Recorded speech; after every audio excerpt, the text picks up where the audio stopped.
আর একটা মাধ্যমিক হয়ে গেল এবং প্রতি বছর এই সময়টা আমার কাছে একটা রিকোয়েস্ট আসে যে মাধ্যমিকের পরে কি করা উচিত যাতে ডাক্তার হওয়া যায়, এই নিয়ে যেন আমি একটা ভিডিও বানাই। আজও আমাদের দেশের বেশিরভাগ মা বাবারাই চান যে তাদের ছেলে বা মেয়ে ডাক্তার হোক, বহু ছাত্রছাত্রীরাও চায়। তাই আজকের এই ভিডিওতে আমি খুব ইম্পর্টেন্ট 4টে প্রশ্ন নিয়ে আলোচনা করব, যেটা আমার মনে হয় প্রত্যেকের জানা দরকার, যারা মাধ্যমিক দিল বা যারা এখন হয়তো ক্লাস 8-9-এ পড়ে, যারা ডাক্তার হতে চায় বা তাদের ডাক্তারি নিয়ে স্বপ্ন রয়েছে, প্রত্যেকের জন্য এই ভিডিও।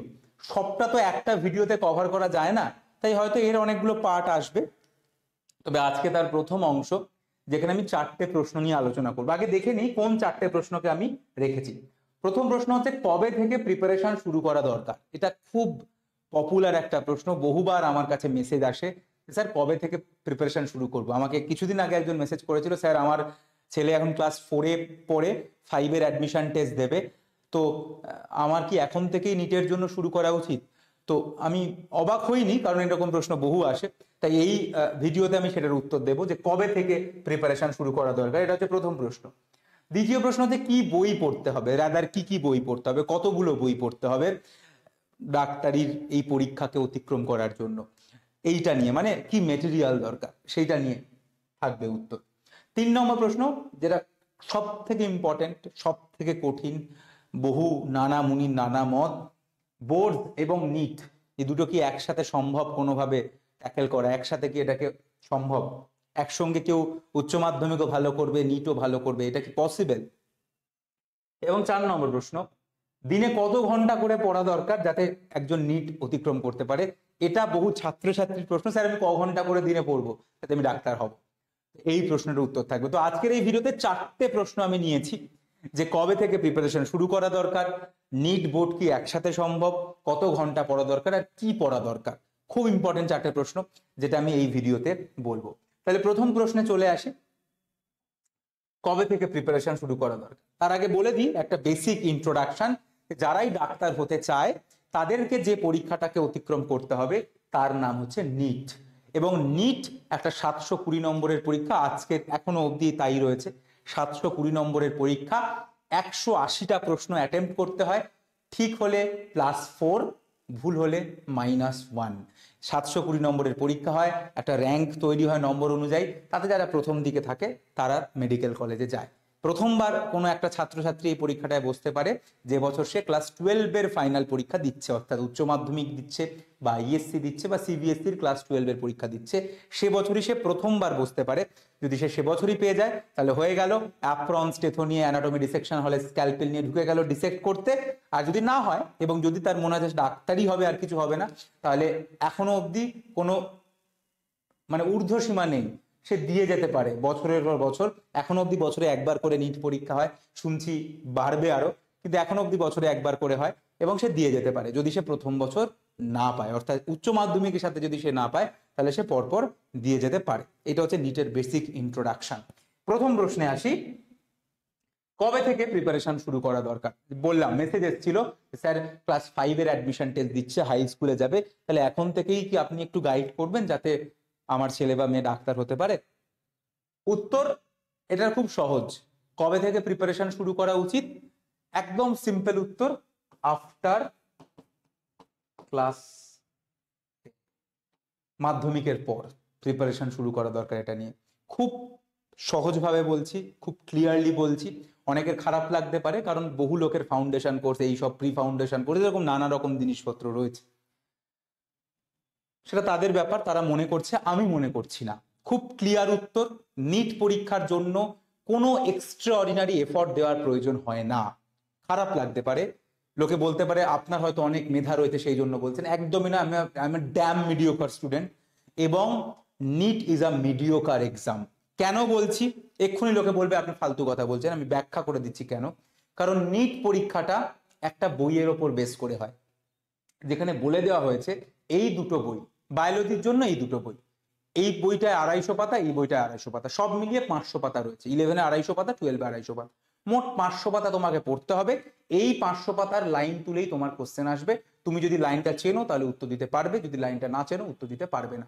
এই বইটার বাইরে প্রশ্ন হবে না।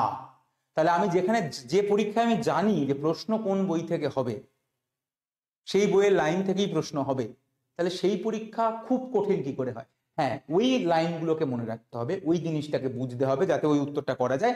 কিন্তু সেইটার জন্য এক্সট্রাঅর্ডিনারি কোনো এফর্ট, ক্লাস 1 থেকে পড়াশোনা শুরু করব, বাচ্চা জন্মালো তারপর থেকে প্রিপারেশন শুরু করলো, বা মায়ের পেটে রয়েছে মা পড়ছে এনসিইআরটি বই, এরকম তো প্রয়োজন নেই।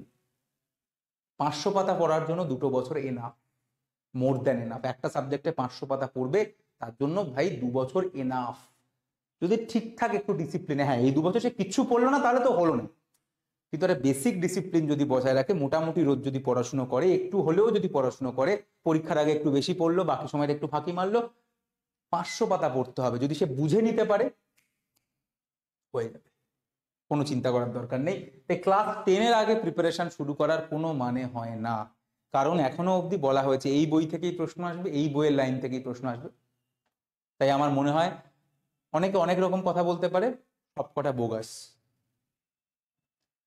কি বই পড়তে হবে, কি বলেছি, কি বলিনি, কেন? কারণ একটারই টেক্সট বই পড়তে এখনো অবধি, সেটা হচ্ছে এনসিইআরটির টেক্সট বই।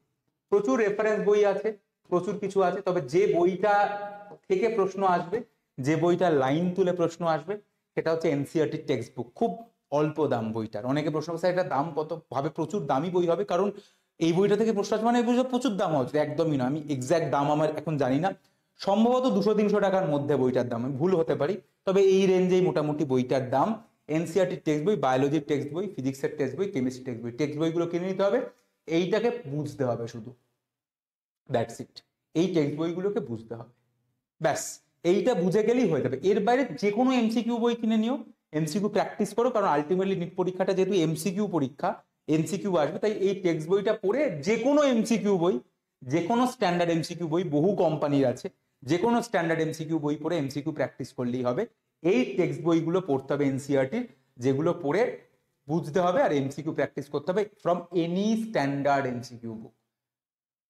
সো এইটা হচ্ছে সহজ উত্তর, কিচ্ছু লাগে না এর বাইরে। আর এর বাইরে কোনো নোট, কোনো স্টাডি মেটেরিয়াল, কোনো আলাদা বই, কোনো রেফারেন্স বই, কিচ্ছু লাগে না। এনসিইআরটির টেক্সট বইটাকে বুঝতে হবে, মানে ভিতর থেকে বুঝতে হবে। এটা তো বিজ্ঞান, এটা তো ইতিহাস নয় যে সাল মুখস্থ করলে শুধু হয়ে যাবে। এটাকে বুঝতে হবে ভিতর থেকে, এবং বুঝে এমসিকিউ প্র্যাকটিস করতে হবে from any standard MCQ book. 3 নম্বর প্রশ্ন, board the NEET, that is the most important প্রশ্ন। কারণ বেশিরভাগ মানুষজন এখন বলবে, বেশিরভাগ বুদ্ধিজীবী মানুষজন এখন বলবে যে দুটো একসাথে হয় না।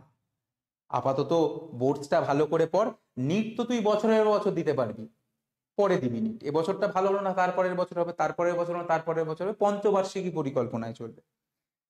This is the blunder. কারণ আমাদের জীবন, আমাদের গড় আয়ু কত জানো তোমরা? গড় আয়ু আমাদের গড় আয়ু মোটামুটি 70-70-এর অ্যারাউন্ড। 70 বছরের একটা তো জীবন, এইটুকু তো আমাদের জীবন। তার মধ্যে আমরা যদি 5-6 বছর যদি নিটের একটা সামান্য জিনিসের পিছনে কাটিয়ে দিই, তাহলে লাভটা কি হলো? মানে 2 বছর তো আগে দিচ্ছি 11-12, তারপরে আরো 4-5 বছর কাটিয়ে দিই, মানে 6-7 বছর আমি নিটের পিছনে কাটিয়ে দিলাম। জাস্ট কোনো মানে হয় না আমার মতে। যদি হ্যাঁ আমি ওটা নিয়ে ডেডিকেটেড, আমি ওটা নিয়ে চাইছি, আমার আমি আমি প্রচুর পরিশ্রম করেছি, তবু হচ্ছে না, আমি লেগে আছি, সেটা আলাদা জিনিস। কিন্তু আমি মনে করি যদি কেউ ঠিকঠাক পরিশ্রম করে, তার 4-5 বছরও লাগার কথা নয়। যদি কারোর 4-5 বছর লাগছে, তাহলে সে হয়তো, সে কেউ একজন 6 বছর পরে গিয়ে পেলো, তাহলে ওই 6 নম্বর বছর সে যে এফর্টটা দিয়েছে, সেটা তার আগের 5 বছর দেয়নি বলেই পায়নি। ওই লাস্ট বছর দিয়েছিল, ওটা যদি আগে দিত আগেই পেয়ে যেত। এটা হচ্ছে সিম্পল ফ্যাক্ট। মানে কারোর 6 বছর লাগবে না তার প্রিপারেশন নিতে, 1 বছর থেকে 2 বছর এনাফ প্রিপারেশন নেওয়ার জন্য। এবং সব থেকে বেস্ট হচ্ছে ক্লাস 12-এর সাথেই এই পরীক্ষাটাকে ক্র্যাক করা। এটা হচ্ছে best time. With class 12 you crack that exam. এটার থেকে ভালো কিছু হয় না। এবং নিট বোর্ড বলে আলাদা কিছু নেই, এটা বিজ্ঞান, দিস ইজ সায়েন্স, এটা বিজ্ঞান। বিজ্ঞান চেঞ্জ হয়ে যায় না। বিজ্ঞান, এনসিইআরটি বই, তোমার ওয়েস্ট বেঙ্গল বোর্ডের বই, তোমার সিবিএসসি বোর্ডের বই, আইএসসি বোর্ডের বই, তোমার ক্লাস 6-এর বই, ডাক্তারির বই চেঞ্জ হয়ে যাবে না। মানে মানুষের শরীরে 206খানা যে হাড় রয়েছে, সেই 206খানা হাড় সব জায়গাতেই লেখা রয়েছে। তুমি ক্লাস 1-এর বিজ্ঞান বই খোলো, সেখানেও লেখা রয়েছে 206খানা হাড়।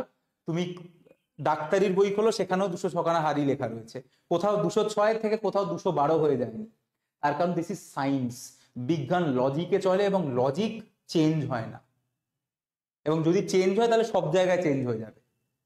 তাই এই বিজ্ঞান মানে এই ধারণাটাকে বুঝতে হবে, এবং ধারণা যদি কেউ বুঝতে পারে তার জন্য নিট, বোর্ড, যেই এগুলো আলাদা নয়। যদি আমি একবার বুঝে যাই কনসেপ্টটা কি, যে ব্যাপারটা কি, যদি আমি একবার এই জিনিসটাকে ধরে ফেলতে পারি, তাহলে তার কাছে কিচ্ছু আলাদা নয়। এই জন্য আমি বলি 11-12 খুব ইম্পর্টেন্ট হচ্ছে সেই teacher selection is very important. যে টিচার বিজ্ঞানকে বিজ্ঞানের মতো করে পড়ে, সেইটা ইম্পর্টেন্ট। কারণ এই 11-12 মোস্ট ইম্পর্টেন্ট হচ্ছে কে বিজ্ঞানটা শেখাচ্ছে। বিজ্ঞানকে বিজ্ঞানের মতো করে শেখানো যায়, বিজ্ঞানকে বাংলা ইতিহাসের মতো করে শেখানো যায়। বাংলা ইতিহাসকে তো বাংলা ইতিহাসের মতো করে বোঝাতে হবে, তার জন্য তার স্পেশালিস্ট টিচার আছে যে ইতিহাসটাকে চোখের সামনে তুলে ধরবে, যে বাংলা ব্যাকরণের মধ্যে দিয়ে বাংলাকে তুলে ধরবে, সেটা একটা জিনিস। কিন্তু আমি বিজ্ঞানকে তো আমরা ইতিহাসের মতো করে পড়াতে পারি না, বিজ্ঞানকে বিজ্ঞানের মতো করে পড়াতে হবে। এবং বিজ্ঞান যদি বিজ্ঞানের মতো করে কাউকে পড়ানো হয়, সে কোনোদিন এই ধারণাটাই তার মাথায় আসবে না যে নিট, বোর্ড এগুলো আলাদা। কারণ যেটা বললাম, যেটা আমি সব জায়গায় বলি, আমি এর আগে টিভি চ্যানেলে গিয়েও যেটা বলেছিলাম, আমাদের হৃৎপিণ্ডের 4টে প্রকোষ্ঠ তো চেঞ্জ হয়ে যাবে না, সব জায়গাতেই 4টে প্রকোষ্ঠই থাকে, সব জায়গাতেই হৃদচক্রটা একই রকম, সব জায়গাতেই আমাদের নেফ্রনের কথা একই রকম ভাবেই বলা রয়েছে, একই রকম ভাবেই পুরো ব্যাপারটা। তাই বিজ্ঞান যেহেতু চেঞ্জ হয় না, তাই নিট বোর্ডের আলাদা করে কিছু চেঞ্জ হয় না। তাই নিট বোর্ড একসাথেই সম্ভব, শুধু যদি কেউ বিজ্ঞানটাকে বিজ্ঞানের মতো করে পড়ে। ছাত্রছাত্রীরা প্রশ্ন করে কত ঘন্টা করে পড়া উচিত, এই প্রশ্নটার কোনো উত্তর হয় না। কেন? কারণ আমি মনে করি তার ততক্ষণ পড়া উচিত যতক্ষণ তার পড়তে ভালো লাগছে। এবার কারুর পড়তে ভালো লাগছে না 2 বছর, সেটা হলে মুশকিল হয়ে যাবে, তাহলে তো কিছু করার নেই। কিন্তু কারুর যদি দিনে 2-3 ঘন্টা পড়তে ভালো লাগছে, তাহলে ওই ভালো লেগে যত ঘন্টা পড়ছে সেটাই দরকার। এর কোনো উত্তর হয় না, তবে পড়তে যতক্ষণ ভালো লাগছে পড়ে যাওয়া উচিত। পড়লে কোনো ক্ষতি নেই, কোনো লস নেই, বরং নিজেকে আরো সমৃদ্ধ করতে পারবে। তাই এইটার কোনো স্পেসিফিক উত্তর হয় না। তাই 4টে খুব ইম্পর্টেন্ট প্রশ্নের উত্তর দিলাম, যে ক্লাস 10-এর পরে ইজিলি প্রিপারেশন শুরু করো, শান্তভাবে প্রিপারেশন শুরু করো, হয়ে যাবে। এনসিইআরটি টেক্সট বই পড়তেই হবে, এবং তার সঙ্গে যে কোনো স্ট্যান্ডার্ড এমসিকিউ বুক। বিজ্ঞানকে বিজ্ঞানের মতো করে পড়ো, যাতে নিট বোর্ডকে কখনো আলাদা মনে না হয়, এবং যারা বলছে তাদের থেকে দূরে থাকো। এবং কত ঘন্টা পড়বে সেটা সম্পূর্ণ তোমার ওপর, যতক্ষণ ভালো লাগছে পড়তে পড়ে যাও। অনেকে প্রশ্ন করে আমার কাছে কি করে পড়বে, সেটার যোগাযোগের নাম্বার এটা আমি বলেই দিলাম লাস্টে ভিডিওতে, কারণ অনেক মেসেজ করে স্যার আপনি ক্লাস 10-এর পরে আপনারা কি পড়ান টড়ান।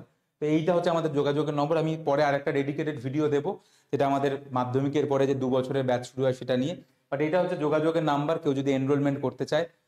পোস্টার অলরেডি আমি পোস্ট করে দিয়েছি বা পোস্ট করে দেব। এইটা হচ্ছে নাম্বার, যে নাম্বারে যোগাযোগ করে যারা ক্লাস মাধ্যমিক দিল তারা অ্যাডমিশন নিতে পারে আমার কাছে। সব ডিটেলস পেয়ে যাবে এই নাম্বারে ফোন বা হোয়াটসঅ্যাপ করলে, 933005454553। ব্যাচটার নাম স্বপ্নের সন্ধানে 2026, যেখানে আমরা 3টে সাবজেক্টই পড়িয়ে থাকি। এই ভিডিওটার অনেকগুলো পার্ট আসবে, তবে আজকে 4টে প্রশ্ন নিয়ে আলোচনা করলাম, আশা করি ক্লিয়ার করলাম। এবং যারা পরবর্তীকালে ডাক্তার হবে, ডাক্তার হতে চায়, যারা এখন 7, 8, 9-এ পড়ে, প্রত্যেকের কোথাও না কোথাও কাজে লাগবে। সবাই খুব ভালো থেকো, অল দ্য বেস্ট সবাইকে।